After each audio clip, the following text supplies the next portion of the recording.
एक बार एक नगर में बुद्ध उपदेश दे रहे थे। उपदेश खत्म होने के बाद वह प्रस्थान करने लगे। तभी वहां बैठे लोगों में से एक व्यक्ति उठकर आया और बोला, हे बुद्ध, मेरा एक सवाल है, क्या ईश्वर सच में होते हैं? बुद्ध ने कहा, कोई काम का प्रश्न पूछना है तो पूछो। व्यक्ति ने कहा, क्यों, ये काम का प्रश्न नहीं है।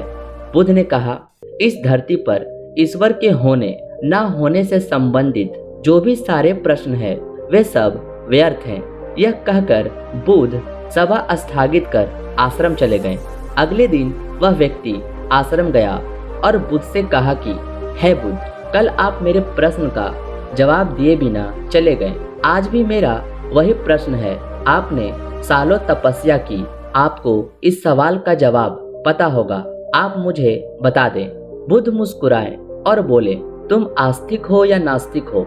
व्यक्ति ने कहा कि हाँ, मैं आस्तिक हूँ। बुद्ध ने कहा, तुम किस ईश्वर को मानते हो? व्यक्ति ने कहा, मैं उस ईश्वर को मानता हूँ जिसे मेरे कई पीढ़ियों से मेरे पिता, दादा और मेरे बड़े मानते आ रहे हैं। बुद्ध ने कहा, क्या तुम्हें उस ईश्वर के बारे में पता है? व्यक्ति ने कहा, हाँ, मेरे पिता ने उनके बारे में बताया है और मैंने कई महात्मा और ज्ञानियों, साधुओं से उनके बारे में चर्चा भी की है। उन सब ने बताया कि सृष्टि का निर्माण ईश्वर ने किया है। फिर बुद्ध ने कहा, क्या सभी एक ही ईश्वर को मानते हैं? व्यक्ति ने कहा, नहीं, सब अलग अलग ईश्वर को मानते हैं और पूजते हैं। बुद्ध ने कहा, क्या तुम आस्तिक हो? क्या तुम्हारा ईश्वर में पूरा विश्वास है?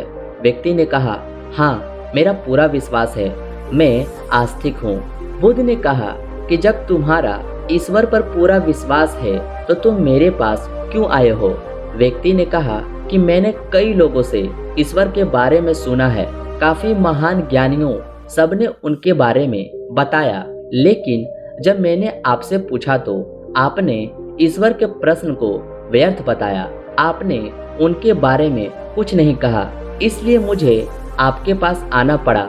बुद्ध ने कहा, जिस प्रकार तुमने यह प्रश्न कई साधुओं, ज्ञानियों, महात्माओं, सन्यासियों से पूछा, उसी तरह सभी मनुष्य अपने अपने ईश्वर के बारे में साधुओं, ज्ञानियों, महात्माओं, सन्यासियों से पूछते हैं और वह उनके द्वारा मिले उत्तरों के अनुसार अपना ईश्वर तैयार कर लेते हैं और उसे मानना शुरू कर देते हैं और इसी ईश्वर के लिए लड़ तक जाते हैं, एक दूसरे की जान तक ले लेते हैं। लेकिन वही एक तरफ मन में यह जिज्ञासा रह जाती है, जिसके कारण ये प्रश्न खड़ा हो जाता है कि ईश्वर है या नहीं। पूरा जीवन यही सोचने में लगा देते हैं और दूसरी तरफ हम खुद को आस्तिक भी कहते हैं ताकि हमारा ईश्वर हमसे दूर न हो।